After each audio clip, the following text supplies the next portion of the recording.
Hi everyone, Nova here from Brighter Outlook Counselling Service with this week's live stream Narcissistic Abuse Recovery Question Answer and Support Session. Thank you for joining me here tonight. It's fantastic to have you back as it is always. Every single week, I love doing these live streams and I really look forward to answering all of your questions. Tonight we have David Demars joining us here again, live from Las Vegas. David stays up till about 2 o'clock in the morning and he'll be joining us very, very shortly. I just have to wait till he appears on my screen and I shall let him in. Now, guys, as most of you know, I'm a counsellor on the north side of Brisbane, Queensland, Australia, and I counsel victims and survivors of narcissistic abuse every day. If you'd like to have a private session with me, a one-on-one, Skype, no matter where you are in the world, please just inbox me here. And if you're needing that little bit of extra support, which is just so incredibly important with this type of abuse, I would love to be able to support you in your trauma recovery from narcissistic abuse. So please just inbox me here at Brighter Outlook. And already I can see David, so I'm going to let David in. Okay. Okay, David, bring David on. Yes, that's what we want.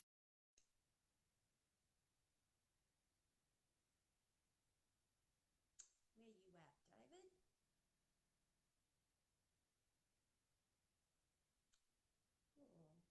Why are you not coming on? Oh no, it's saying adding. Just a bit slow tonight. I'm sure a lot of people are feeling a bit slow at the moment with this cold weather. Hey, David. How you going? Great. How are you? Yeah, good. Very well. Yeah, not quite as chilly as it was last time I saw you. The winds are down. Yeah.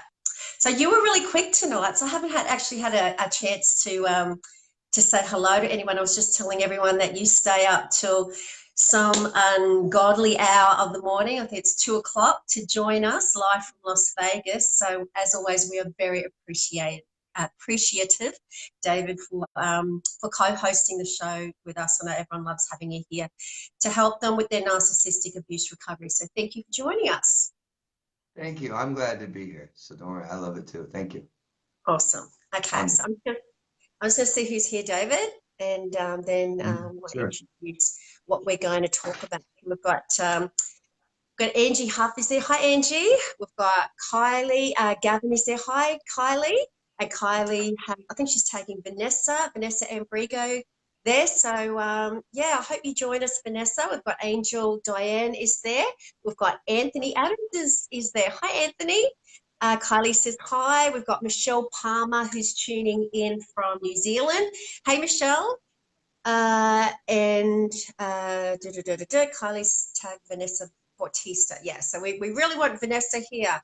Kylie, we'll nag her if she doesn't join us. We've got Lizzie James there, says hi, guys. Hey, Lizzie. We've got, and I lost my camera again, didn't I? Lost you for a second. There you go. Yeah, I'm back. Angel's from Brisbane. Hey, Angel, nice and close to me. We've got Anita Richards says hi, and we've got Marie France there, says hi to both of you. Excuse me, we've got Diane McClellan there, says hi. We've got David Gordon, says hi, guys. Hey, David. We've got Raymond Cooper there. Hey, Raymond. We've got Karen Connors, big audience tonight. This is wonderful. Karen Connors says hi. Lisa Rontone. Oh, I don't know if I pronounced that correctly, Lisa, but hi anyway. Thank you for joining us. Okay, I think that's all I can see at the moment. No, we've got Todd Hafso there. Says hello to both of you. Good, and Raymond says hi. Awesome to see some guys here. Yeah, I think I said last week, David, that we don't get enough men talking about their abuse because that's right. I guess men are conditioned by society that you don't talk about being abused by a woman, let alone being psychologically abused by a woman. It's just seen as something that you should be able to get on top of yourself, and you just don't talk about that sort of stuff. So it's great to see men here. Yeah, it sure is. Yeah, I think men either don't know what abuse is or don't want to tell people. Very common. Yeah, Yeah, and it's just as you know, David, it is just as destructive, this type of of course. abuse for a man as it is for a woman. Yeah, Yeah, it's of devastating. course. It has the same effect. Okay, we've got Susan Lee says hi. Hey Susan, we've got Mel Papish there. Hey Mel. Uh, Okay, that's all I can see at the moment. So, guys, yeah, as you join, please just comment your questions below, and David and I answer as many as we possibly can. We can never answer them all, so please talk to each other, be a support to each other, and gain support from each other as well. And yeah, say hi in the comments. It's lovely to know whereabouts in the world you're tuning in from. Okay, David, what is the topic that we thought we'd talk about tonight? Well, something that is an absolute must in relationships is security. We need security in relationships. So I thought a good topic tonight would be how a narcissist gives that false sense of security. And I'm sure everyone's going, yeah, yeah, right away. Yeah, yeah, But I think tonight it would just be good to give examples of this, right? There's so many I'm sure people can give, and that's really what we can do. So I think I'll give a little example. Emotional instability is very common with people with personality disorders, narcissistic personality disorder. Narcissists may be very unstable emotionally. They meet you, their hormones go crazy through the roof. They get super excited and they can get you very excited by promises and stuff like this. The actual trait of a narcissist, the delusions of grandeur, of their own of their own importance. So they're maybe you meet them, and very, very common is and they'll tell you they have a higher position at their job, or they have some job they don't have. They're making more money. And something I see so common is I'm going to be famous. And they really believe they're going to be famous, and you're either supporting them or against them. So now your whole relationship is about making them famous. and, It's and, crazy. and everyone's jealous of them. Everyone's so envious of them, you know? And That's a narcissist. Narcissists are envious people, and they want people envious of them. And so their own delusions are that people want to be them. And yeah, right. yeah, So I thought it'd be good to just give, I'm sure people have tons of examples. I thought that would be fun. And yeah, yeah, I mean, security in a relationship is things that we need. And how do you know it? I mean, some of the important factors are love, acceptance, respect, to be desired, and like creating and building trust, really, right? And so I thought it'd be fun to share and hear other people's examples of how they presented this false trust, this false security. yeah, I think uh, that'd be neat. Yeah. yeah, And I mean, absolutely. really, it's ego. It's ego. It's their ego getting in a way inflated ego. And I all the time I hear people getting confidence and ego wrong. How they see what they see in someone is ego, and or what they're watching is ego. What they see is confidence, and it's not. Ego is not confidence. It's cockiness instead of confidence. Yeah. You know, So confidence. Yeah, confidence comes from experiences, positive, good experiences, achievement, success. Not usually, typically something narcissists yeah, have. yeah. So they kind of changed their tune, don't they, David? In I guess in respect of in the beginning, we feel so secure. It's amazing. We have never felt more secure in our life, and Yeah. like this is the one. This is the person that loves us and would never ever hurt us. And why do we believe this? Because they tell us. They tell us a million times over, and they make us feel that way. But of course, this changes, doesn't it? And it's a complete turnaround. Yeah, well, they're so impulsive. So usually when they're together with you, they may have just left another relationship, somebody else, just like they did to you, Yeah, you guys out there. So yeah, I mean, this is a cycle. It keeps repeating itself. They come in, they meet you, you treat them so much better than the person they were just with. You're so much better, so much nicer. I haven't invested in you, so they're not scared. They don't feel vulnerable. They throw all the chips in, You know, it's like, let's get married right away. Let's go move here right away. Just massive impulsivity. Their emotions are so high. You feed off that and you see how serious they are. They're ready to just do anything right away. And they're trying to get you to do it fast. Yeah. Yeah. It's that I guess impulsivity mixed Totally. with the future faking. Let's get married, let's have babies, let's buy that house with the white picket fence. And what does this do to us when we're up on that pink cloud? It gives us a false sense of security, because we're like, oh wow, like this girl is really in it for the long haul. They wouldn't be talking Yeah, about babies and white picket fences, and all those kinds of things if they didn't really mean they want to spend their life with me. So yeah, we invest with everything, our heart, our minds, our bank accounts, everything, because we that's trust right. them. Yeah.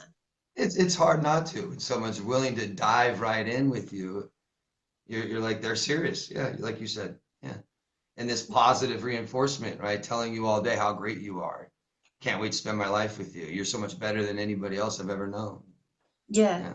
Yeah. And I guess it's not just with the words, is it? Because they go all out in the beginning to make us feel secure with actions too. And this is why, once, it must be exhausting, and it is exhausting for them to try and, sustain that false mask that they are actually a wonderful, selfless person by doing all these amazing things, doing all the things that you love, to hook you in. It's no wonder that once they know you're hooked, which they just have this amazing ability to know exactly when you're hooked, that they just go, oh, I can be myself now. I can be my true self, which is the evil predator that needs to devalue you to get all those negative reactions. Yeah. Right. Yeah. Yeah. Yeah. Typical. Yeah. And that's why you see that pattern. That's like all the time, that impulsivity. Keep trying, keep doing the same thing over and over and over again. Different person, just different person. Yeah. Yeah. So what's another example like that a narcissist would, like a behavior that they would engage in, to turn our security that we feel in the beginning into insecurity, so that they get all that negative, that those negative reactions from us. Like what? Let's think. Let's go through more examples of where they flip the script. Well, I think number one is triangulation, right? Yeah. It's the two of you against the whole world, right? Then all of a Mhm. sudden now it's the three of you against Yeah. the whole world. Now there's somebody else in the picture, somebody at work that they go and see for 8 hours a day. They're bouncing things off about your relationship with them.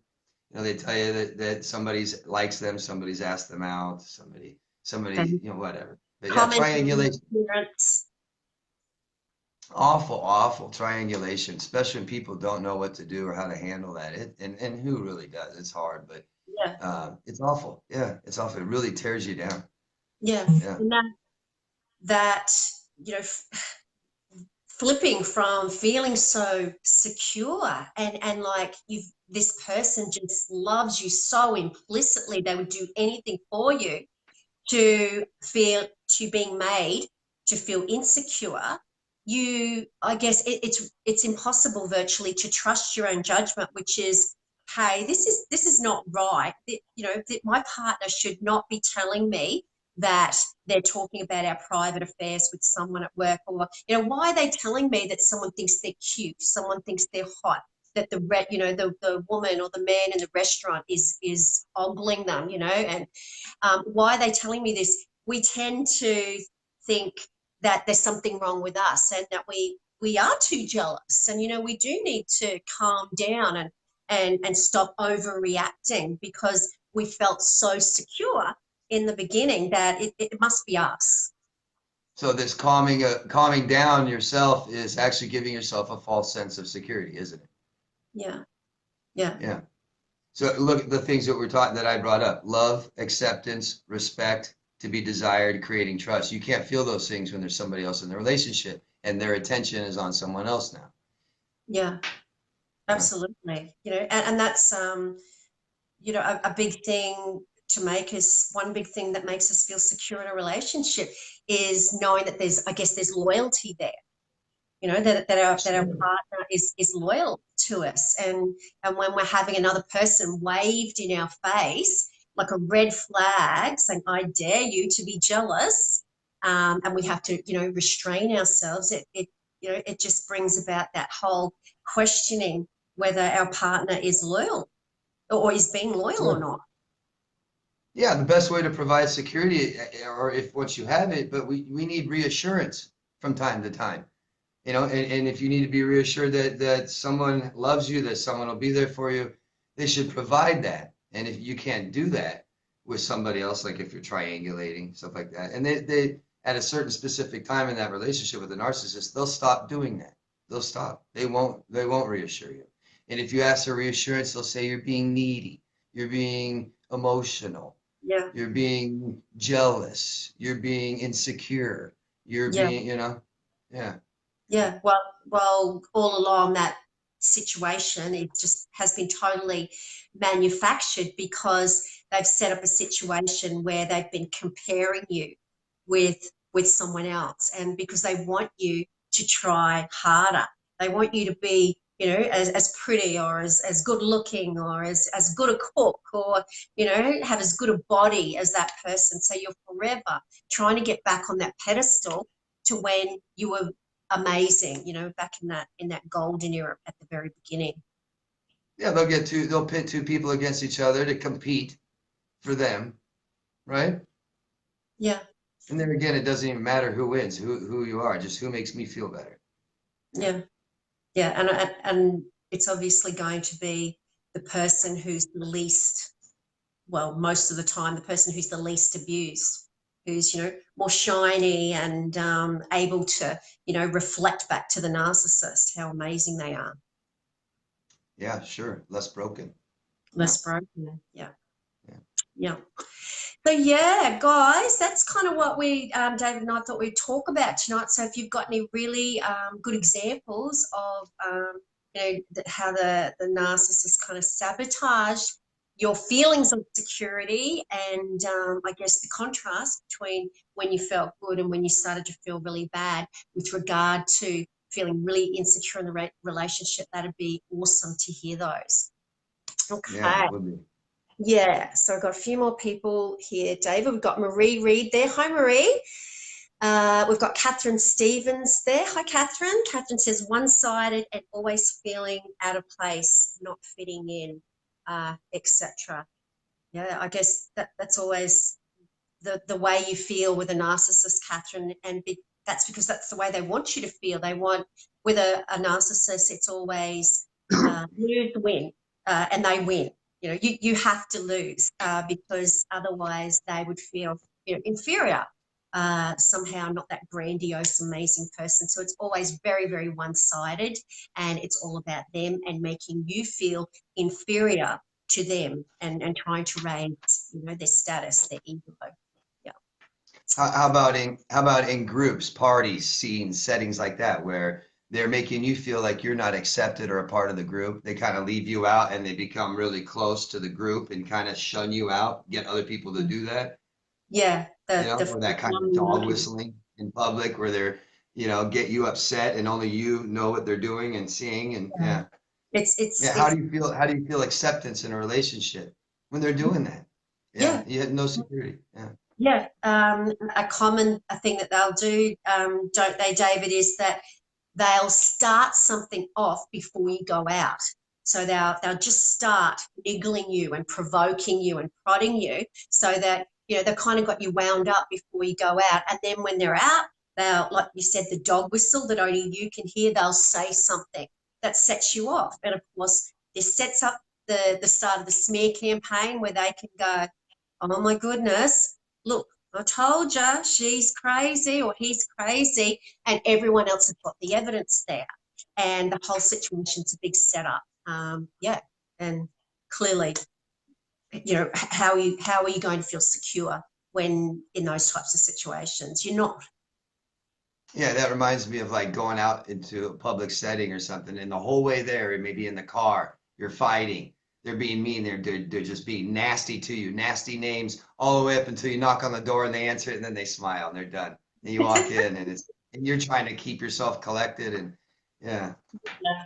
Yeah, oh, awful. look, it's not funny, but it just the look on your face, it's just so true, isn't it? And it's really predictable textbook behavior that they do, and it's designed to elicit a response from the victims in that they're like really, you've just been so nasty to me the whole way here, and now you're going to play like the good guy, and this is Mhm. obviously for the benefit of everyone else who's watching and to drive you crazy, and hopefully so you'll react in front of a big group. Yeah, make you upset and say, I don't know what's wrong with her. She's always like this. Yeah. Yeah, yeah. So when they leave you and discard you, they can go, see, you saw her or you saw him that night. You know what I'm going through here, and they feel sorry for you, and you get to transition into that next relationship, which you've been seeing for a long time, grooming anyway, without people going, oh, they're moving on so quick and thinking badly of you. So it's all about impression management and reputation management and making you look crazy.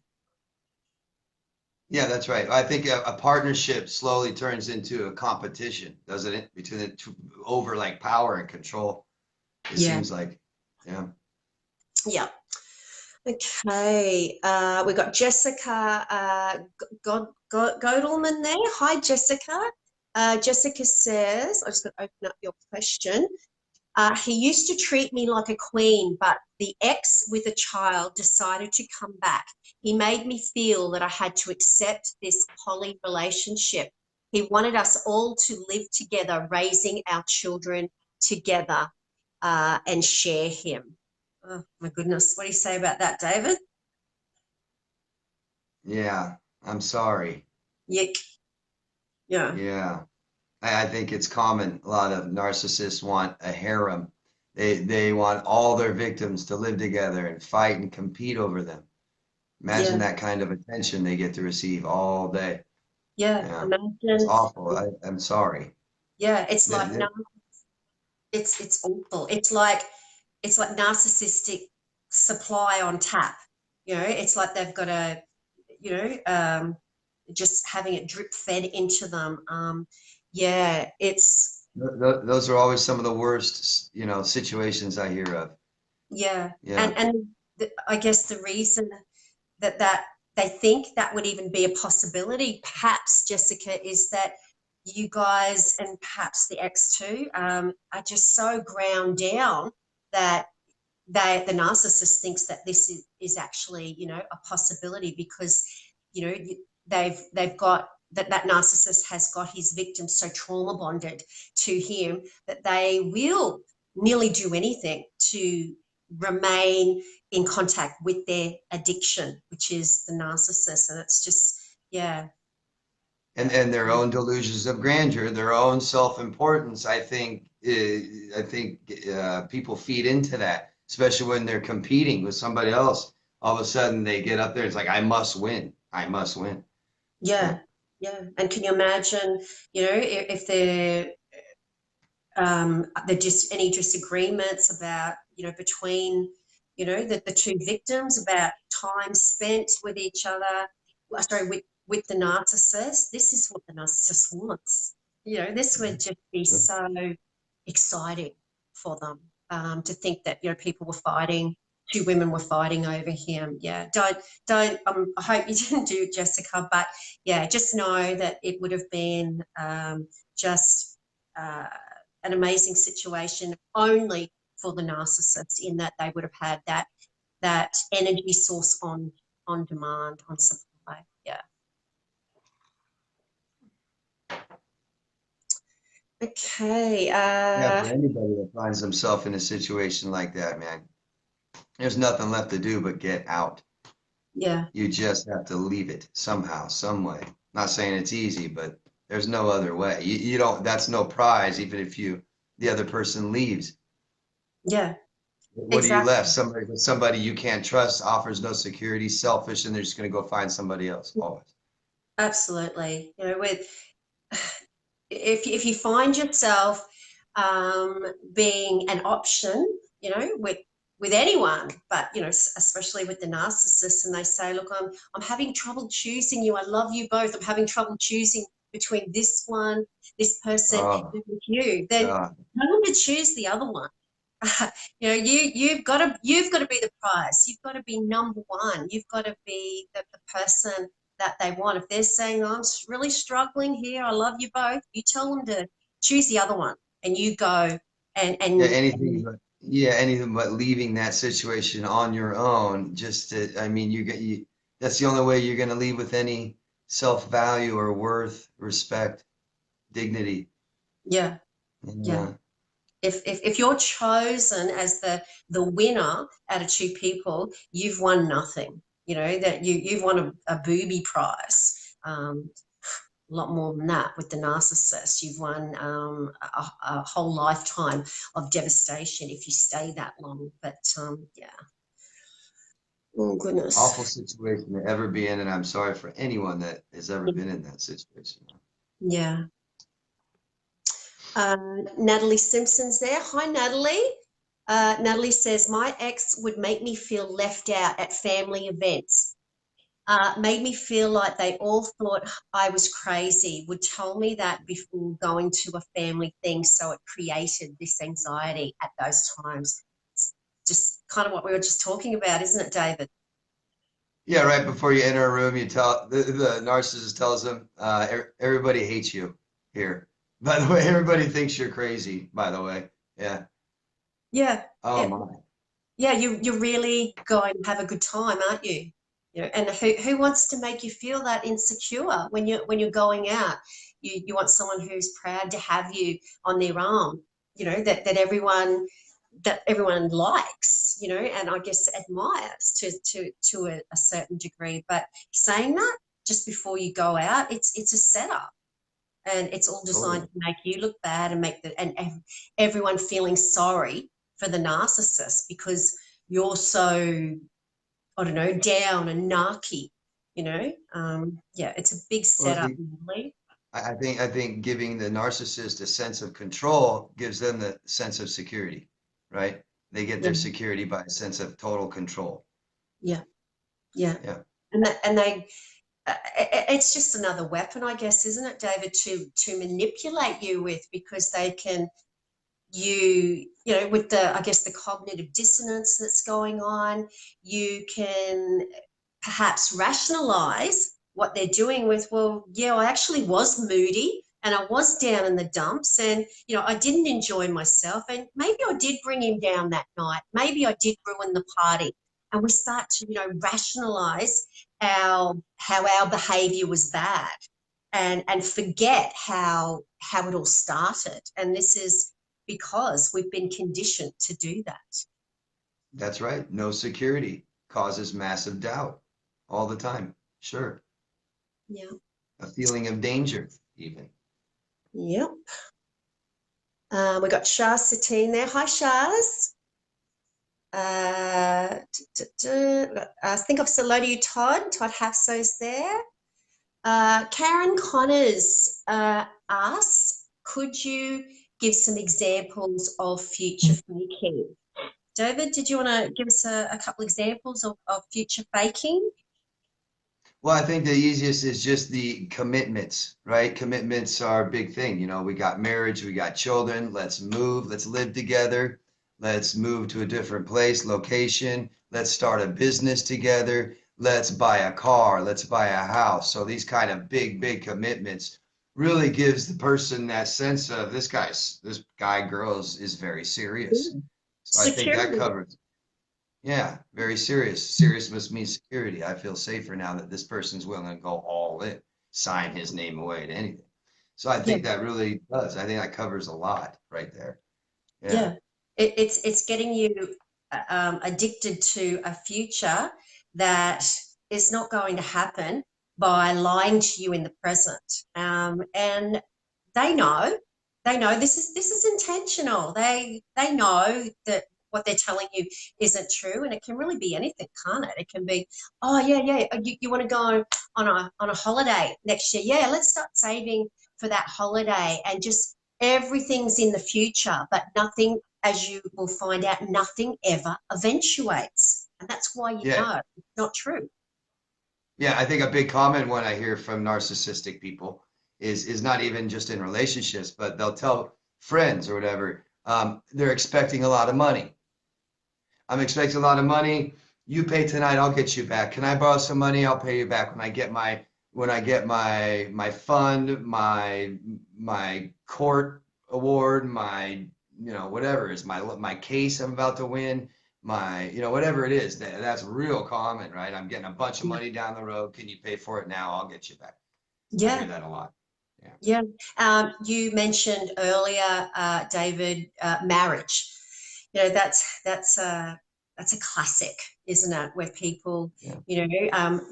going and buying the ring. It's what we all want to hear. I love you. I want to spend a future with you. And some people have never had those words spoken to them. Will you marry me? And just the whole being swept up in having a ring put on their finger. This is huge future You, faking. you have a you now have a fiance. He's my fiance. She's my fiance. Yeah, Yeah. yeah. You've got you could give them a label. I guess You really don't even have to give a ring. It could be just a cheap, yeah, it could be a cheap ring or no ring. I'll get you a ring when we get married. Don't worry. But for now, I want you to know that we're getting married. Yeah. yeah, So I mean, it costs nothing. There's no commitment really. It's just now we're getting married. I'm your fiance. yeah. And I guess another thing to do with future faking, Karen, is that you'll find that it always comes in response to you putting a boundary in place, or you Mm. starting to, back away because you're wisening on to the abuse, and and the narcissist is starting to realize this, so they're like, oh geez, I better pull the big guns out here, might go and buy a ring. And yeah, that's a lot of the time is what they do, is they will future fake. It's like throwing out breadcrumbs of that love bombing to hook you back in with promises of how amazing the future is going to be, to secure you in the present. That's what future faking is all about. Yeah. Yeah. Okay. All these, let's do this, let's do that, let's move, let's remodel your house. Can I come over and fix this for you? This kind of big commitments, investments that they're willing to make really gives you that sense of security. Yeah. Yeah. Yeah. Okay. We got Rachel Ann there. Hi, Rachel. Rachel says, my narc ex used to point out other girls' beautiful hair, just random chicks, so I always felt less than good enough. Yeah. Why do that? It would be, I'm assuming, and you don't have to tell me, Rachel, it would have been absolutely obvious to him that that made you feel insecure. It was quite hurtful. Perhaps, you went and got your hair done because it was obviously apparent that he liked girls with, whatever type of hair he was pointing out to you. But it's something that we don't do in a normal, healthy relationship. We don't go, if I was in a normal, a healthy, non-toxic relationship, I wouldn't go pointing out to my partner every time I walked past, a guy who had, I thought was hot. It's disrespectful, and why do that? And Not, it's usually so one-sided, right? They can talk and comment about women, but you don't dare say something about a man. yeah, yeah. It's very disrespectful. And if the thing is, you're caught between a rock and a hard place, because if you say anything, you will be gaslighted, with something along the lines of, "Are you seriously? Like, are you insecure about that?" All I said was she has lovely hair. I didn't say I wanted to go to bed with her or anything. And they will just that will just make you feel so worthless for saying anything. So it's a real lose-lose situation for you, and it's a big setup once again to make you feel insecure. Yeah, there's that again, you need that reassurance for security. You ask for it and they shame you for it. And Yeah. you're insecure, like you said. Yeah. Yeah. You shouldn't be made to feel insecure in the first place, but if you are feeling that way, you should be able to openly discuss that with your healthy partner about how you're feeling, which you can't. You'll be ridiculed by your narcissist. That's right. Everyone's going to feel from time to time, going to feel insecure in a relationship, and you need reassurance. Yeah. Yeah. You can't, and that's up to the individual. But so many times someone will feel insecure in a relationship, need reassurance. They won't get it. They still won't get it. You're asking for it, and they tell you you're weak, you're vulnerable, yeah. They won't Yeah. give it to you. They just won't give you reassurance. Yeah, and throwing that back in your face and still never receiving that, they'll find a way to make you feel like inferior, like you don't deserve that. You're so, how dare you even ask? Yeah. Awful. That, Yeah, but you can't stop, guys. You need the security in your relationships. You need it. We all do. and I guess this is, why we're doing this particular episode tonight, is that to giving all these examples and going through them, because you will never ever get that from a narcissist. Where the reason they do this is because they want you to feel insecure. That is their goal. Their goal is to make you feel insecure, because when you're feeling insecure, that puts them on a pedestal. It makes them feel powerful because they've got someone who's jealous. And if you're jealous, that must make them a very special person. And that's why they do Well, it. It's intentional. yeah, they're not secure people, right? So if I trust my mate to be out with other men, around other men, right? It's about her, isn't it? Isn't it? I mean, she's the one who promises me she won't give attention to other men. So I need to trust her. And what helps me do that is for me being secure person, me being confident in who I am. And that helps me trust my partner.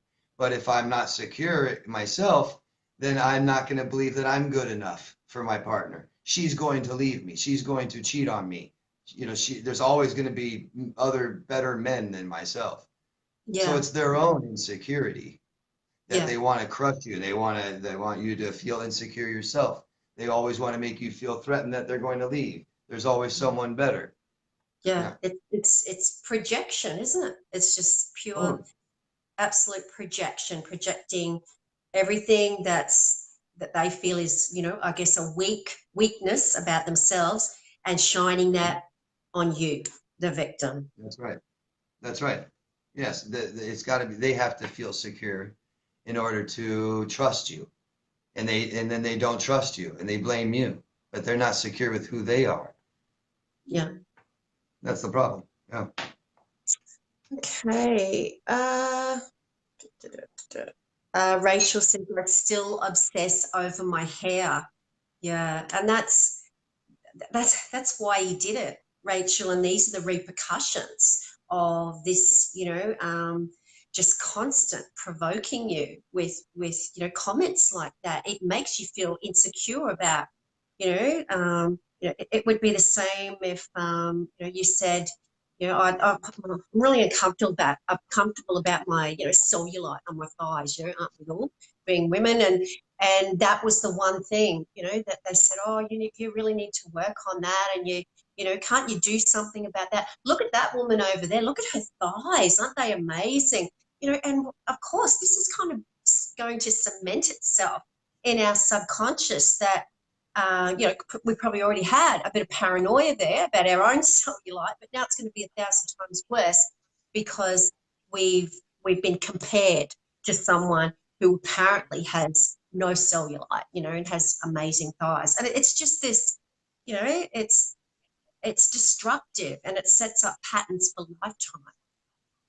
Well, it's they don't care about emotional attractiveness. They don't care about who people are. what people are is what they care about, right? Completely. Mhm. So if look at the basis or beginning of your relationship, all the flattery and compliments, most of them were physical. Most of them were looks, right? You know? So these looks fade. It forces you to compare yourself to other people anyways. This is what causes low self-esteem. So they're already doing that to you. It's easy to do that if they're not totally interested in who you are, because that's something that is unique. That's something that you don't compare to other people, but physical things you do. Yeah, And that just goes to show what they hold important. yeah, Physical. Yeah, they don't care who you are. yeah. Yeah. Okay. We've got we've got Peter Court there. Hi, Peter. Peter says, my partner, hold on, I'll just open up your question. My partner who had the other partner, as you described, triangulation, she bought her own engagement ring she bought her own engagement ring that he gave to me and said he knew I didn't like it, so he would take it back. Well, she thought it was being resized. And then when it all blew up, the other girl realized he wasn't leaving me for her, and she Oh, was a friend from high school. He told me she was obsessed with him and she bought her own ring because she was mental. Oh my goodness. What? oh, That's just sordid, isn't it? just a mess. The wicked webs we weave, huh? Jeez. I'm Yeah. sorry. Yeah. I'm so sorry too, Peter. But yeah, you're right. Absolute classic example of triangulation and the lies, the pathological lies there, and setting up a situation where he's pitted, two women who probably didn't even, I don't know, perhaps didn't know each other at some stage, pitting you against each other with just lies, and oh, that's terrible. That self-importance, selfishness in relationships, that it's just sick, the need for attention. And Yeah, this probably provides some sense of security for her. yeah. Two people pitting against her, false security for the narcissist. And it just shows Awful. it shows not only how evil they are, because they enjoy that. That's fun. That requires a good laugh. It's like, ha ha ha, she's getting a used ring, she doesn't even know it. This is enjoyable. A normal, healthy, person is not going to get enjoyment out of maliciously hurting someone like that with like absolute malicious intent. But the narcissists, when they dupe someone, when they trick someone, that's funny. It's funny if you Yeah, believe one of their lies. That's hilarious. How can you be so dumb, to fall for that? And whereas as a non-disordered person, we take people at face value. We don't assume someone's lying to us, especially about a wedding ring. they know. Yeah, right. That's never the first thought. No. Yeah, Uh-uh. it's just terrible, Peter. I'm so sorry. Yeah, I hope you're not married to her, Peter. Yeah. We got Minnie Christie there. Hi, Minnie. Laurie McDonald's there. Hey, Laurie. Laurie says, yes, mine would say so and so is beautiful. Random woman when we would be out and about. It's just textbook, Laurie. You're out, as David and I talk about this a lot because it kind of all ties in about how there's so many things at play here. Number one, the narcissist loves ruining happy occasions. So you're out, or you're going out and planning a wonderful happy evening. Well, the narcissist can't feel naturally happy like you, so they need to create some drama. So I know what I'll do. I'll get her jealous and I'll say, start talking to all these women, or I'll say that woman's beautiful. She's looking at me. She thinks I'm hot, and create drama. And that's what it's all about. It's about ruining a happy occasion because they cannot feel genuinely happy, and setting up drama so that you'll react, and then they can call you a drama queen because you overreacted because all they said was, she's attractive. and it's just a big setup. Yeah, don't be insecure. You know how I feel about you. Come on. Yeah. Oh gosh, if you don't laugh, you would cry. That's just a classic line, isn't it? How can you feel insecure? I come home to you. What Come kind of on. line is that? I come home to you. I'm sleeping in your bed tonight. Who am I waking up to tomorrow? Yeah, Come on. yeah, Come on. Let me say what I want. She's gorgeous. What am I supposed to do? yeah. Do you want me to lie and say she's ugly? Yeah, right. Yeah, at least I Hmm. can admit it. At least I'm secure enough to admit it. You should Yeah, be too. yeah. Yeah. Well, Just don't tell me any other guy around here is hot. Don't say it. I wouldn't do that to you, David, because that would be disrespectful. So I'm not going to talk about another man when my partner is sitting here right beside me. Yeah, that's right. Only I can do that. Oh gosh, we could do it. We could really do like a sitcom out of this. It's just so Easy. insane, the behavior they engage in. Gosh. Um. duh. Okay, so yeah, Laurie, it's disgusting, it's despicable, and it's intentional. It's disrespectful. There is no excuse for it. Dave and I just did a little bit of a skit there, but that's how I think these conversations go down when you're out and about. Is that they will belittle you for thinking that they're being disrespectful when it's very obvious that they are. So you can't win by trying to get them to uh, realize their abuse or their disrespect, because that's what they're trying to do, is to get you to react to their disrespect. And it's despicable, absolutely despicable. Yeah, I wanted to talk about, just want to bring up a woman feels safe and secure in a relationship when she believes, this is typically a woman, believes that the relationship is going somewhere, right? It's got wheels on it. It's moving. It's not stagnant. And that always, I notice that always kills women the most, right? It seems like men are more comfortable with the relationship not going anywhere, not doing anything, right? And the women's, oh, well, this is not moving forward. We need to do it. We need to do something. And really, I mean, and so to provide that motion forward, those commitments, marriage and stuff like that, really gives that false sense of security for women. And men tend to kind of know that, right? We need to be doing something. It needs to be going somewhere. I better take her out. I better, Yeah, yeah. I just wanted yeah, to mention that because so many absolutely. women I know are watching and I know that I see that women feel a sense of security in relationships as long as it's got wheels on it. It's moving forward, going somewhere, right? Men all too often are uncomfortable with sitting just right there. Same thing every day, meat and potatoes. Yeah. Yeah, yeah, Yeah. exactly. What's that Beyonce song? You got to put a ring on it. Yeah, I got to put a ring on it, right? And men always know, yeah, eventually I got to do it. Yeah, and so yeah, I get what you're saying. It's really about that future faking, isn't it? It's making, That's what I'm saying. yeah, Yeah, I'm in it for the long haul.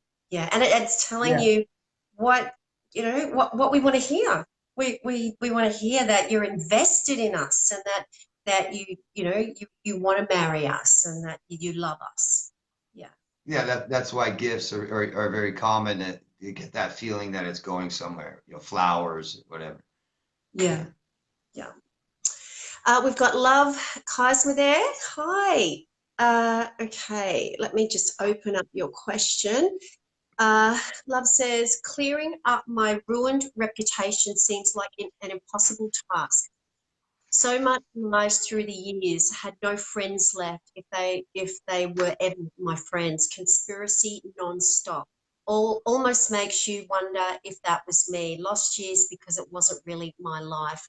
It wasn't what I thought of. I thought it was. Horrible end that left you feeling robbed and empty. Yeah, gosh, what a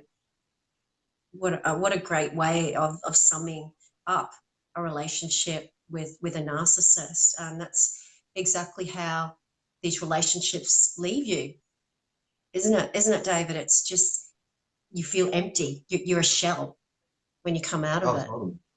Yeah. Well, you to be in a relationship with a narcissist, you got to give all yourself away. It's never going to be about you. Yeah, Yeah, Yeah, so the best way to build up your reputation after this, something typically is make sure you just don't defend yourself. Stop defending yourself is typically a problem. It's a yeah, knee-jerk reaction. We want to defend ourselves. And when you get stuck with that constant accusations and defending, it's a mess. It can be a mess. It's a horrible feeling. I'm sorry. and you Without must, knowing any details. yeah, horrible. You must get validation that you weren't crazy and that you were abused. That is absolutely essential too. Is to get that validation that that you were abused. And I think another big thing is to realize that you're not going to get any closure. You know, I hear this so often, not, I guess, in so many words, but in people's, in what they're saying and in their actions, that they're still just, just, wanting some kind of closure. If I can Yeah. just find out this and, why they did this, and if I can just say my piece, and if I can just get them to understand what they did to me, then I can, I'll have some kind of closure and I'll be able to move on. But it's Or there is no closure around this crazy making. That you have to give that to yourself. I hear I'm waiting for them to hoover me in the next 6 months because then when they do, I'll know. Yeah, it's Yeah, just right. It's everything. sad. Yeah. Yeah, uh, yeah, and it just I guess waiting for that Hoover, just it's just a sign of where you're at. Because if you're waiting for a Hoover, then you think there's a possibility that they may change. And That's what that's that means six. to me. Yeah, and well, that's 6 months of your self-worth dropping, waiting for that Hoover.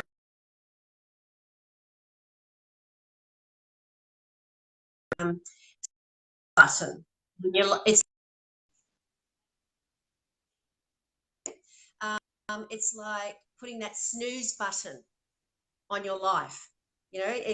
Finding all these excuses around why you should not leave and go no contact. It's just you're continuing to put the snooze button on your life, and just never starting that journey, because they will never change.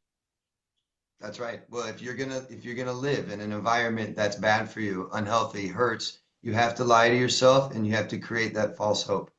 You have to. That would Yeah, be false security. Yeah. yeah. Okay, yeah, just a horrible, horrible experience, these relationships. Um, okay, we've got Kelly Hinton there. Hi, Kelly. I'll just open up your question. Kelly says, oh, you must be responding to someone. She says, e.g., borrowing money. He knew I had money, so we did a lot of traveling, having holidays, going on adventures. I got promises, I'll start paying you back next week. Then 2 years later, $16,000 later, I have only received $200 of repayments. Oh my goodness. Oh, it makes you so angry. It makes you so angry. And the thing is, the, the, the problem with these kinds of loans, I guess, the future faking, David, is that it keeps you connected because you want your money Sure. back. And that's another reason why they do it. They promise to pay back money back that they don't have. They were never intending to pay back, but it knows that the narcissist knows that you will stay connected to them and continue to give them narcissistic supply. And remember, they don't care if it's negative or positive, and you'll be demanding that money back. And this is what's going through their minds, and it keeps you attached to them. Oh Just man, I hear that all the time. Yeah, in my Q&As I do every week. Yeah, that's a pretty common question or situation people explain they're in. I logically know I shouldn't be with my narcissist or I'm not, but they owe me money. Uh, they said they're gonna pay. They paid me a little. I'm just waiting for more. What should I do? Because I just really want that money.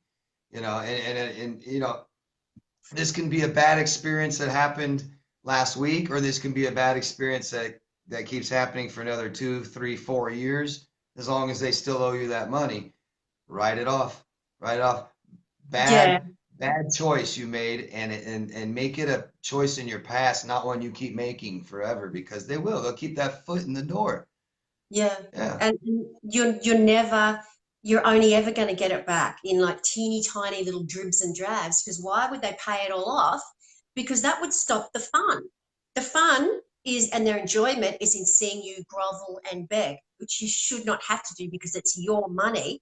But in their eyes, they will string it out, just like a narcissist will string out family court and any kind of court proceedings, because it's fun. It gives them a platform where they can garner narcissistic supply, and it's evil, it's despicable. I'm not sure where you're from, Kelly, whether you're in Australia or in the States or somewhere else. But I had, a client bring this up with me, a narcissistic abuse victim, a few weeks ago, David, and they mentioned that same thing. They were owed all this money, and I don't know, it was probably around, roughly the same, 15, 16 grand, something like that. And I said, look, you're not going to be able to get it off them. You have to bring a third party, and if you're hell bent on getting that money back, you can't be talking to the narcissist. That's what they want. So you either get a legal representative to do everything for you, or you write it off. In Australia, we have what we call small claims, where you can, I believe, and please don't quote me on this, guys, you probably know more than me, you can get a certain amount back through a small claims court.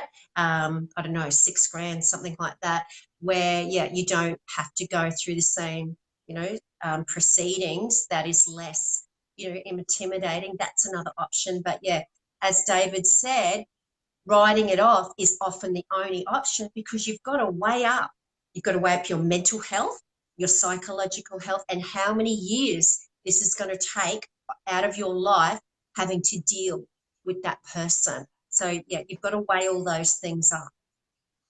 Yeah, but Yeah, just is this become right? Is this becoming a pride and ego thing where I want to win? They they hurt me so bad, they betrayed me so much. I can't let them take this money too. And it yeah, becomes this big, it's not really about the money anymore, is it? yeah, it's This yeah, kind of stress would be damaging, and I'm telling you, if you're already damaged and hurt by this stuff, don't make it worse. Don't do yeah. this. You're actually giving. They actually give the narcissist what they want in fighting. And I know it sounds terrible because it's your money. It's so unfair. But I believe, more than the money itself, is the connection to you and getting you to beg for it back, and getting you to take them to court, and seeing you, react. Uh, that's where their power lies, in keeping the money and not giving it back to you. It's getting all your reactions. You would actually hurt them more by going no contact and saying, you know what, you keep it, because I am so happy without you in my life, and That's moving right. on and going no contact. That would hurt them more. Yeah, I mean, it's really hard to get money back from someone who's clinically has a sense of entitlement, right? They don't want to pay you back. They don't should I don't need to. It's mine, right? Yeah, But like what's great is this might be the only time that you can really take control and make a huge decision that really determines your own self-worth. That the money is not as important as my own well-being and mental health and my future. I'm going to yeah, walk away from this with my dignity and my self-respect and let that person have none. yeah. and Yeah. and you'll find, kind of what you were saying anyway, David, is they justify it. It's a crazy excuse that, I cleaned your house for nothing, and I cooked all your meals every night for a whole year. Or they will come up with some way to rationalize why they should keep the money. Oh, you promised it to me. You made a promise that I could keep. They will justify it some way of not giving it back to you. Yeah. Why would you give me money if I have no way to pay it back? Stupid. Mm. Evil. Goodness. Okay. So you hope that's helped a little bit, Kelly. But yeah, that's just despicable, and I'm so sorry that you lost out on what you're entitled to. It's just terrible. Okay. Anita Richards is there. Anita says we moved it just part of the plan to take me away from my family and my friends, so I had no one. Oh, how common is that, David? Just taking you away from everyone, so you've just got no one to talk to, no one to lean on to support you. Yeah, well, you have this disorder, which is people with the lowest self-esteem ever. So, like I was saying before, they don't feel secure in a relationship with people. They can't trust you because they don't believe they're ever good enough. So I'm going to separate you from everyone else.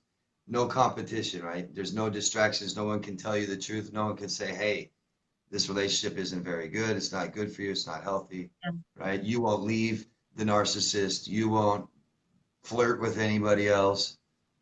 Massive insecurities, massive low self-esteem. So what Yeah. do? I take the person I care about out to the desert where there's nobody out there, right? All Yeah. mine. Yeah. It's extremely passive aggressive, and it's just not overt. It's not overt that they're doing anything abusive, but the intention, the motivation is to isolate you. And I guess they don't even really need to take them away to do that, do they? Isolation can come in, and insecurity can come by just how they talk about your friends and your family. I don't like them.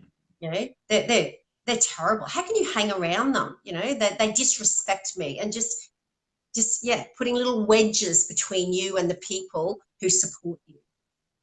Yeah, it can start right away with I'm not really interested in anybody else anymore, in conversation with anybody anymore or hanging out with anybody anymore. I really like just being with you. And Yeah, you kind of get that feeling like, okay, yeah, well, that's neat. You start hearing that that's not healthy. Yeah, that people that they're saying, I don't want anybody else in our lives, like literally anyone else, it's like absolutely just a us. big red flag. Big red flag. You need to keep your own Yeah. life. You need to keep your friends your own interests. And when they start, to like, you think it's amazing in the beginning, but it's once again it's setting you up. It's to isolate you from your support system, and it comes under the guise of making you think that they are so in crazy about you. They want to spend every second with you. They feel sad if you're with someone else or if you're going out with your friends. And this is, once again, their insecurities being projected onto you. Yeah, I hear it all the time. Manipulative people in relationships, they'll tell their partner, well, I think this person's manipulating you. I think someone's trying to manipulate you, right? And so they make you think that everyone's trying to manipulate you. Well, no, they're the one that's manipulating you, and they think everyone else is going to take you away from them. Yeah. Yeah, yeah, absolutely. We've got Alana Howe there. Hi, Alana. Alana says, anyone that tries to move you away from family or friends is a massive narcissistic person. Yeah, absolutely, Alana. There's an agenda there. It's different. Not everyone who moves away from family and friends is a narcissist, because obviously that happens in our lives. We get stationed at different places, but someone who does it with the intention of removing you from a support system is very narcissistic. Yes, you're absolutely right, because their intention is to leave you without anyone but that narcissistic person. Yeah, and any people close to you in your lives is a threat to their security. Yeah, you Yeah. can, people who are on the outside of the abuse, as we know, narcissistic abuse, extremely covert, and they're putting on all the airs and graces for other people, but you're really, really close friends who, you confide in and who can see what this relationship is doing to you. The narcissist doesn't want them misguiding you and telling you to leave. So they want to isolate you from that person, segregate you. Yeah, they'll not like your healthiest friends with the healthiest perspective. They won't like them. Very threatening. Big threat. Yeah, absolutely. We've got Kiralee Cooper's there. Hi, Kiralee. Kiralee says, I was not allowed to help my daughter out when she needed me, yet was expected to drop everything for him. Oh, my goodness, Kiralee. It's so textbook. And they will always come up with some kind of reasoning. I heard someone say the other day that, what did they say? I think it was a lady client, and she said that, he abused me because I wasn't feeling well, and I let my best friend drive me home from, we were out together and I'd picked her up and I wasn't feeling well, and it was his nice car and everything, and so I let her drive the car home, and he just abused her when she got home. And she said to him, but your brother borrowed the car last week. Why can't I let my best friend drive me home when I'm sick? And his reasoning was, well, that's my brother. And just this convoluted reasoning that a relationship status should govern whether you're able to choose if someone else can drive the family car or not. And it's just all about power and control. That's all it boils down to. Led by somebody with massive low self-esteem.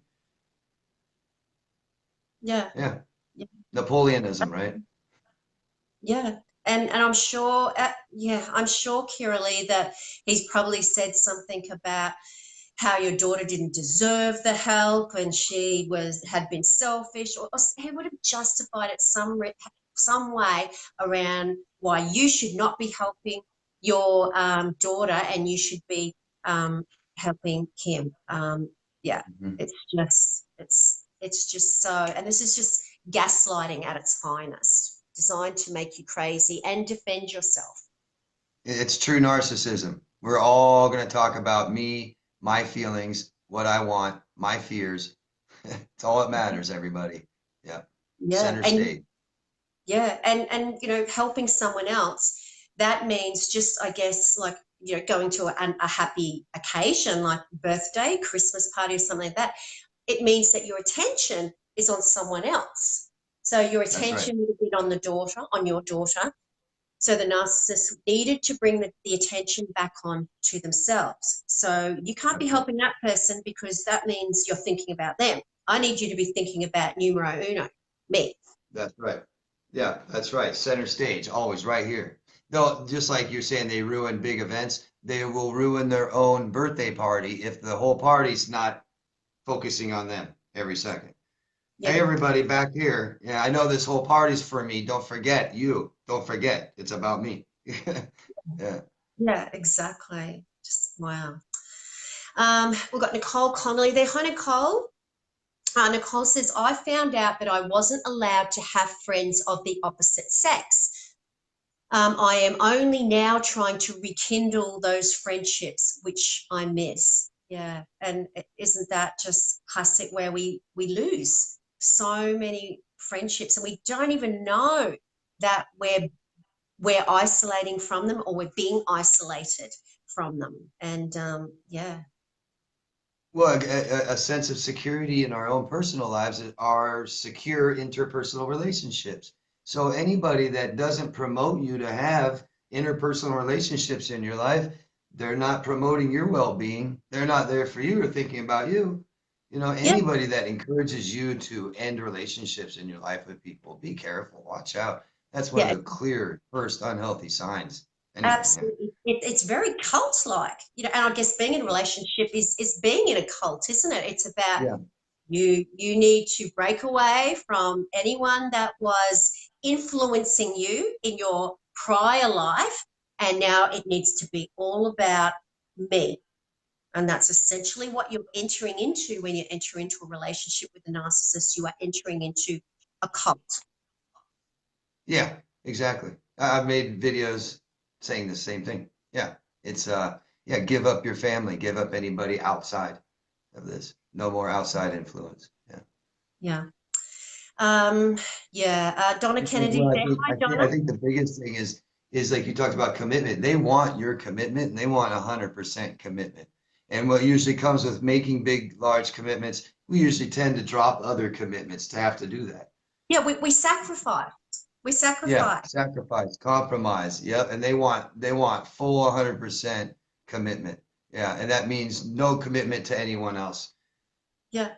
The thing is, when Yep. you make, and we often do as Victor, we're actually quite happy at times to do that because we are so overcome by the addiction to the narcissist that we see it as reasonable because this is such a magical relationship. We can't possibly live without it. That's the sacrifice that we need to make to have this person in our life. We don't think of it as an addiction, do we? No, I mean, look at religion a lot. We make a sacrifice to show our commitment a lot of times. Religion will require that. So it's showing our commitment. We make a sacrifice. I'm going to end these commitments to be with you. Yeah. Absolutely. But the thing is, as we know, in these relationships, it doesn't matter what we do. We can give away every single person in our life. We can make that 100% sacrifice of everything that was important to us. It will never be enough because it's never about the the outcome, which is, oh, I sacrificed everything for you. It's never about the outcome. It's about the process of you trying to please them. They want you to be forever trying to please them. And if you've achieved something, which is gotten rid of everything, they will shift the goalposts. So that wasn't good enough. You're still doing this, and you can't please them because they don't want to be pleased. They want you to be forever striving to please them. And that shows, yeah, good. And that shows their dependency on you, that the things that they can't do for themselves. I can't make myself feel better, soothe myself, validate myself internally. I need you Yeah, to do it all the time. Yeah. yeah, yeah, absolutely. Okay, who else have we got here tonight? Donna Kennedy says, he used to say he found me in the gutter. I was a street kid after my mum passed. I was 12 and I will go back to the gutter. How horrific, Donna. You've got someone here that, obviously in the beginning, I'm assuming, professed to love you and to bring you down, to make you feel worthless, is telling you it is pulling out the most painful thing in your life, which is what they do. They listen out for all this stuff in the beginning, all the stuff that was painful for you, everything about your traumatic past, and they will dig the boot in and they will make you feel bad about it. And they will throw it in your face about how pathetic you were in your past life. It's all intentional and it's just evil. But that's why they listen so intently in the beginning. Yeah, first, right? It's just they're so genuinely concerned and interested in you and your life, what happened in your life, your family, and then it's thrown back in your face. Oh, you've got family problems. You don't know how to have a relationship with people. Yeah.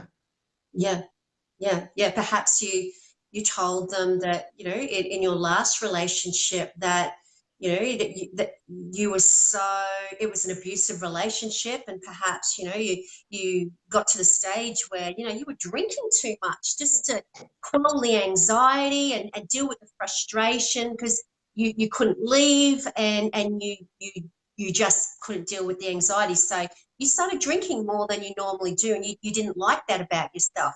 That would be something that they would go, oh, look, that wasn't your fault. We all do these things. That's the kind of thing they would be saying to you in the beginning.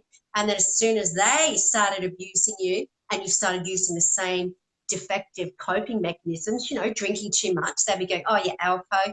Yeah, you told me that you've always been an alcoholic and that, that's just you. I should have known better. and it will just get thrown in your face. That's just an example I pulled out off the top of my head, but yeah, just that's what they do. Yeah, I understand everyone drinks to deal with stuff sometimes, Coke, right? And then you hear that you're a total alcoholic and drink the whole time in your relationship, and you hear this from other people, the smear campaign. Yeah, Yeah. yeah, just incredible. False sense of security. Yeah. Okay. We've got, see if there's anyone I haven't said hello to yet. I know there will be, guys. We always miss people. We've got Kari Delarue there. Hi, Kari. Kari says he wouldn't introduce me to his adult children, saying it was our private passion that doesn't need anyone to validate. Look, highly suspicious, Kari. My guess is they're hiding you because there's a reason. They don't want your adult children, his adult children, to find out about you because he needs to keep you a secret. A logical question from someone who's looking from the outside in would be, why do you need to keep me a secret? You know, and the logical answer to that, which you probably know now, is that he didn't want anyone else to find out about you because there was someone else. Most likely, that's the obvious conclusion. Yeah. Yeah. And that's, you know, it was our private passion that doesn't need anyone to validate it. But a normal, healthy person wants to show you off to the world. They want to stand on a mountain and go, hey, this is my new partner. I'm in love. You know, I love this person. They don't want to, you know, hide them away. And there's always a reason. Yeah, need to feel desired in relationships. That doesn't make you feel very desired, Yeah. ashamed, a Yeah. secret. Like you're some dirty little secret that they need Yeah. to keep away. But once again, what he's done is he's covered that under the guise of loving you so much that he just doesn't need anyone to know about, you know, your passion. That's just such a private thing. He shrouded that under, you know, a shroud of caring about you, and it's just garbage. Yeah, it sure is, right? Project Yeah. yourself to be the hero Yeah, at the end. when Yeah. he's being uh, just manipulative and sneaky. Yeah. Yeah, So, you don't, yeah, you're not gonna, there's no security in that relationship. Can't be. we've got Amanda Russell there. Hi, Amanda. We've got Beck Feeney there. Hi, Beck. Beck says, I have $35,000 in fines. Oh, my goodness. I'm paying back at $150 a week because the vehicle he was driving was registered in my name. He was going to pay them, but hasn't paid it once. Oh, Beck. Yeah, that's such a large sum of money. What do you do, David? You know, short of getting some legal advice. I don't know. It's a terrible position to be in. Yeah, get financial advice at least. Yeah, Maybe it's more worth it to you to claim bankruptcy. I don't know. yeah, just absolutely despicable, Back. And yeah, he chose someone who like you because of your good qualities, because you were empathic, and he used you and he abused you, and that's what they do. It's what they do. But you know, I don't know. One day you'll be over this debt and you'll be, you know, moved on from your life. He will always be a narcissist and he will always be an evil predator, and that's his karma. So yeah, if it's any kind of solace. Yeah, at least this can be fixed and learn from it. Never again. Yeah. Okay. We'll just answer a couple more, guys, and then we might wrap it up for the night. Just see if there's anyone I've missed that I haven't spoken to yet. Gosh, okay.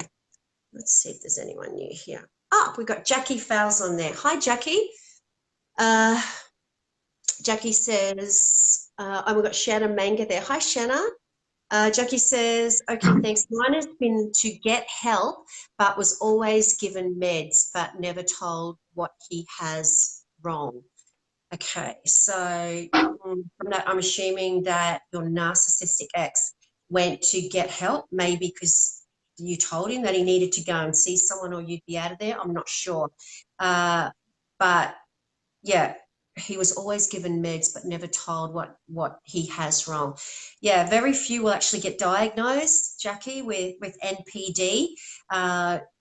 Yeah, very few professionals will be able to pick it up.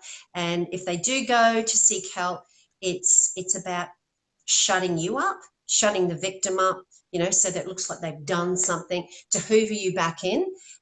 Future faking, that's a good one. Hey, I'll go to the doctor. Yeah, you're right. There's something wrong with me. I'll go to the doctor. I'll get some meds.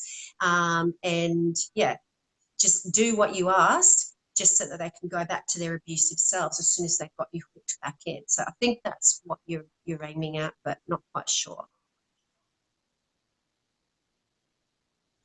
Okay. Shanna says, how do you get them help? Oh, I'll let you answer this one, David. Especially when they don't bless they don't bless there's nothing. They don't think there's anything wrong with them. How do you get them help and they don't think there's anything wrong with themselves, David? Well, we don't do things like that for anybody. We don't. We don't try to get someone help who doesn't want help. Imagine someone following you around saying, I just want to help you. I want to change you. You need help and you need to change. Yeah. So the help is available for people who want it and ask for it. So that Yeah. feeling you get, right, is that feeling probably, I'm guessing, is how can I make them the way that they were in the beginning? How can I make them the person I thought they were? How Or can I how just solve this problem so that everything else will work out between us? exactly. Well, this little Yeah. problem they have is called their personality. It's who they are. So Yes. trying to change someone like that, first of all, has to come from within, not from within you, from within them. And so we can't think like this, you know. Yeah. Yeah. You can't change them, Shanna, because they don't see that they have a problem. You can't. This is who they are. This is their personality, as David said. And yeah, David made a really good point in that it's probably more about you wanting them to get back to who they were. But as you know now, that wasn't real. That was an illusion. It was an act to manipulate you in. When you were being abused and devalued and treated absolutely despicably, that's who they really are. That's who they are. That, and their personality is all about me, getting my ego stroked. If it takes me hurting you or someone else to get my ego stroked to make me feel powerful, then that's what I do. That's who they are. So why would they go and get help when they don't think there's anything wrong? They think you're the one who's worthless. They, we think that they actually love us in the beginning. The narcissist loves the idea that someone is madly, passionately in love with them. They love that idea. They're not capable of loving. They reflect to you that you're amazing, so that you will reflect back to them how amazing they are. They love the idea, but they are incapable of loving. So asking them to change is just a mute point, because if they're incapable of change, they don't want to change, and if they do make out like they are changing, for instance, I'll go and get meds, it's insincere. It's about manipulating you and hoovering you back into the vortex of abuse.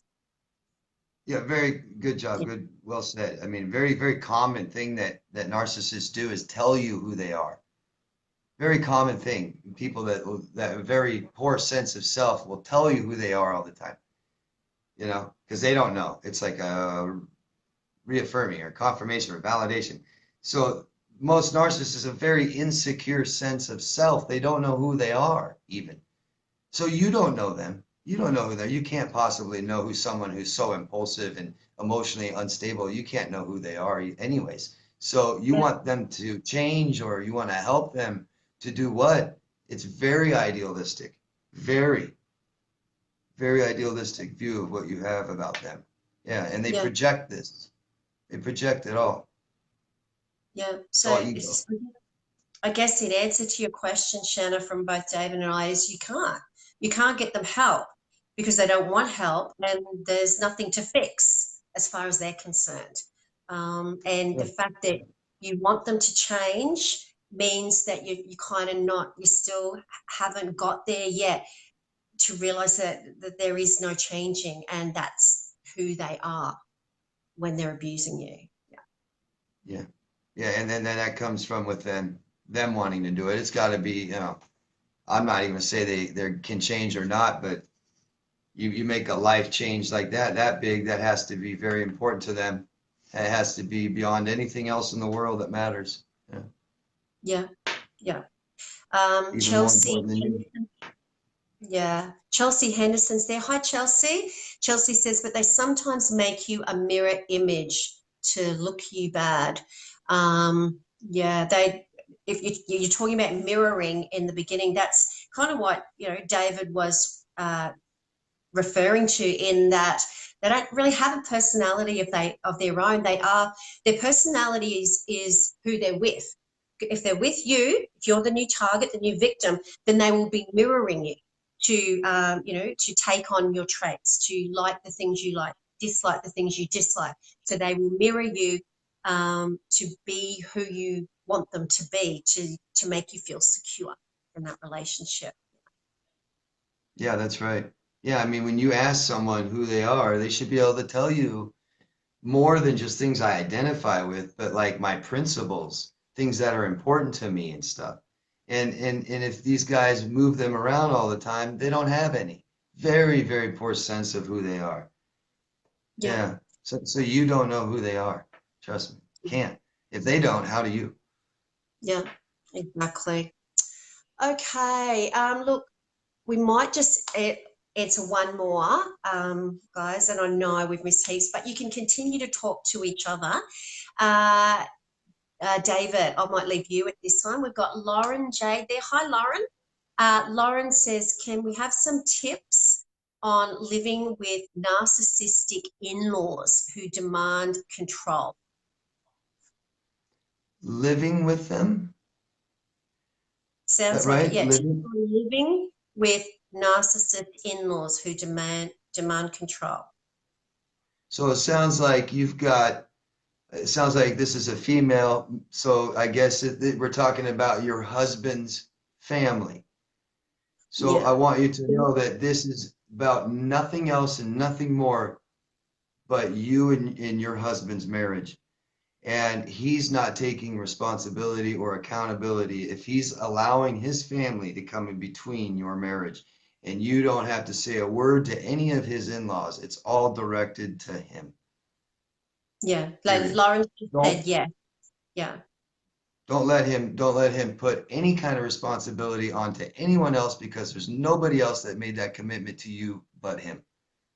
Yeah. Period. And Yeah. and the thing is, Lauren says he's not around. Okay, so I'm not sure. Maybe he works away or something like that. I don't know. So Um, it's just you and the in-laws and not even him there. Sounds like, yeah, yeah. Oh gosh, what a Moo. Moo. mood. Oh gosh, Lauren says she's a single mum. Oh my gosh, Lauren. Yeah, look, yeah, move if you can. If they're controlling and they're manipulative, they're narcissistic. You know, you're stuck.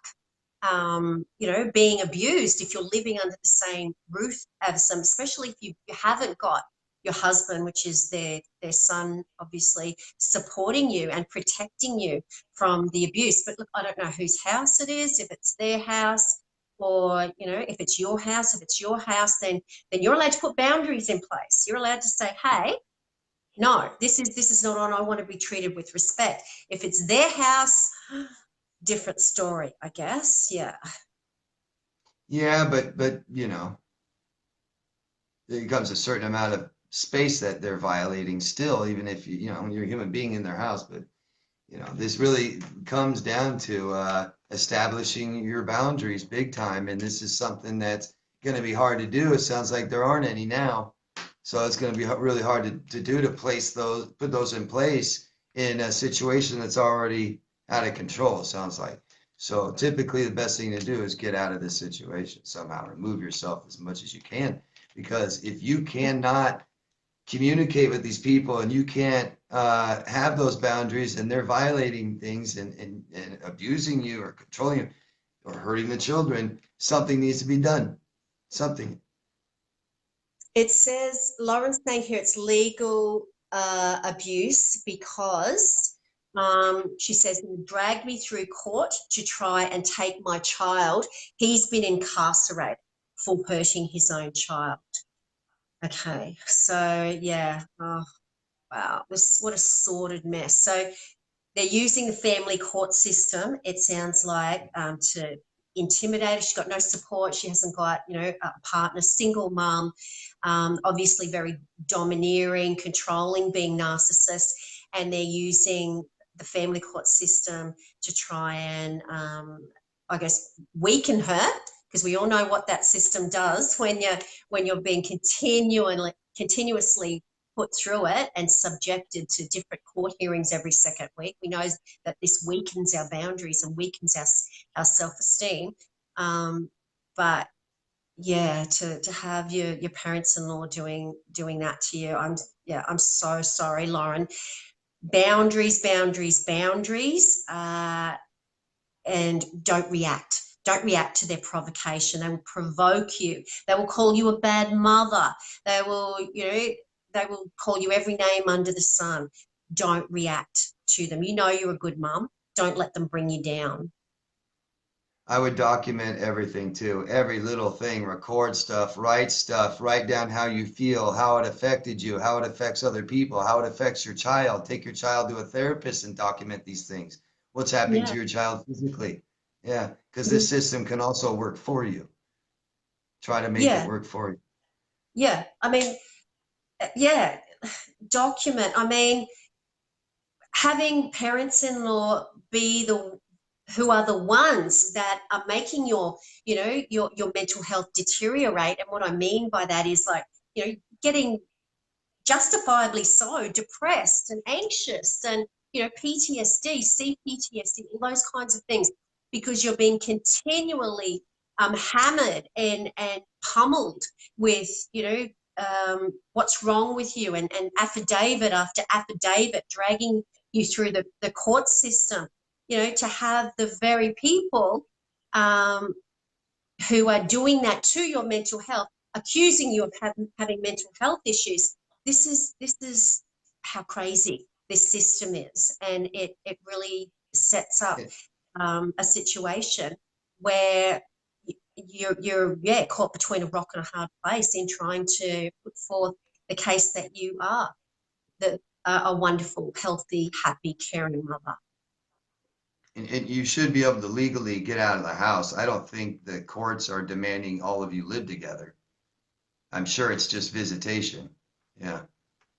Yeah. I could be Uh, wrong. I'm assuming. Yeah. Lauren says here that I'm about to beat them both. That's good, Lauren. But I'm scared it will get worse when I do. And that's where you're going to need to put boundaries in place and get support. Do not try and do this on your own, Lauren. It sounds like she's going to win in court. But it won't be the end of it. But yeah, you have to be strong and get some boundaries and lots of support. And I would move for sole custody while the father's in prison, jail. Try to get sole custody. Yeah. Yeah. Yeah. Okay, guys, we might leave it there. It's been an amazing night. What a hot topic. I think security kind of, it touches on everything to do with narcissistic abuse, doesn't it, David? It really, really does. Yeah, I mean, emotional needs. I talk about these all the time because it's more important than physical needs. Physical needs just keep us alive. Emotional needs is what helps us live. And I think the most important, number one, always, because emotional needs can be different for people, but one common shared one we all need is security. Yeah, we need to feel safe. Yeah, big time.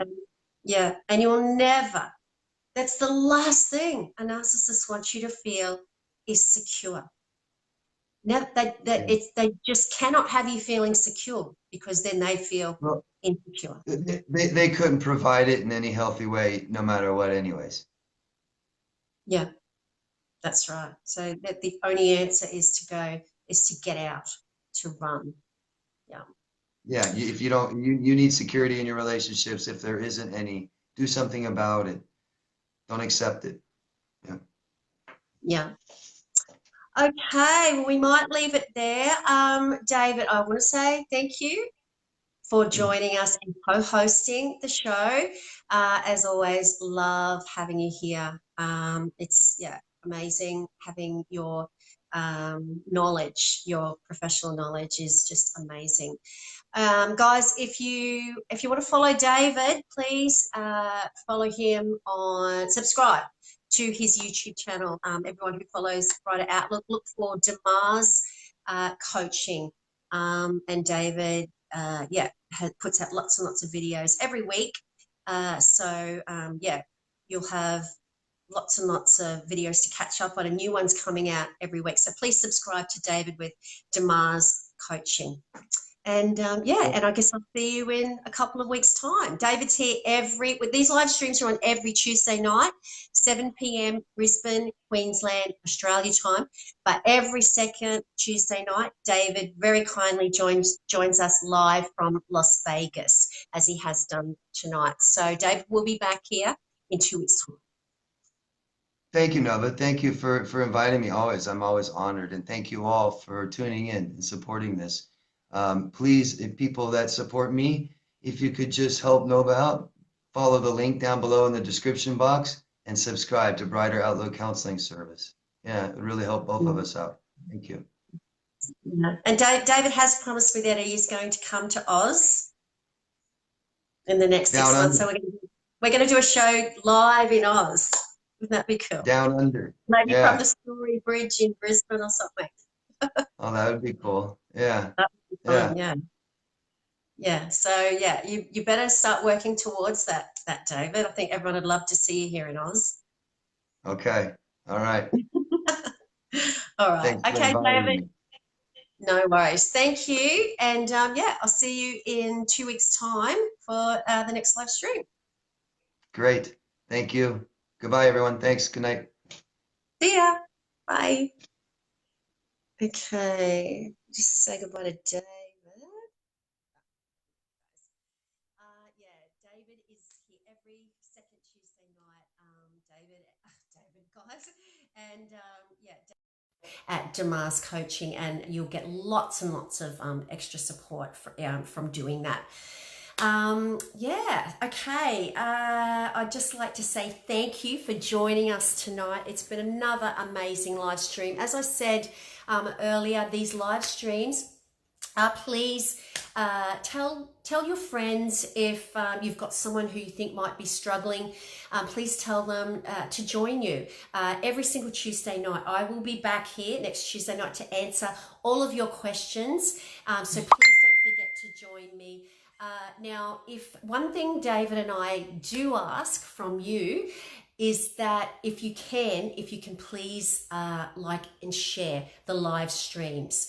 Now, the reason we ask that from you, especially, understand that might be problematic on a public page, but if you're in support groups anywhere in the world, and you think other people might benefit from this information, those little private support groups that you're in, please share the live stream wherever you can to help us spread awareness.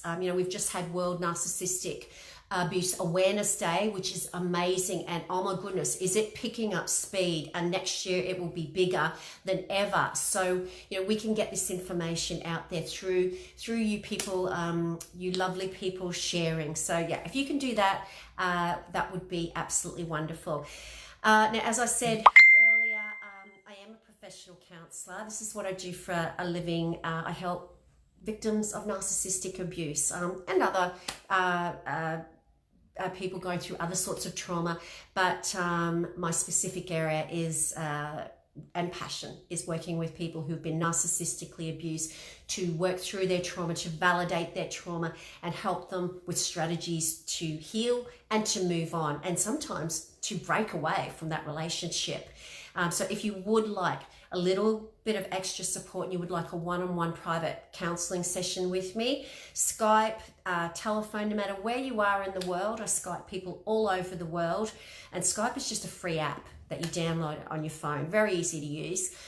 If you would like to have a one-on-one private counseling session with me, please just inbox me here at Brighter Outlook, and I would love to be able to support you in your recovery. And as we know, support is just so important. Please don't try and do it on your own. Okay, on that note, I would like to say goodbye, everyone. See you here next Tuesday night, 7 p.m. Brisbane, Australia time.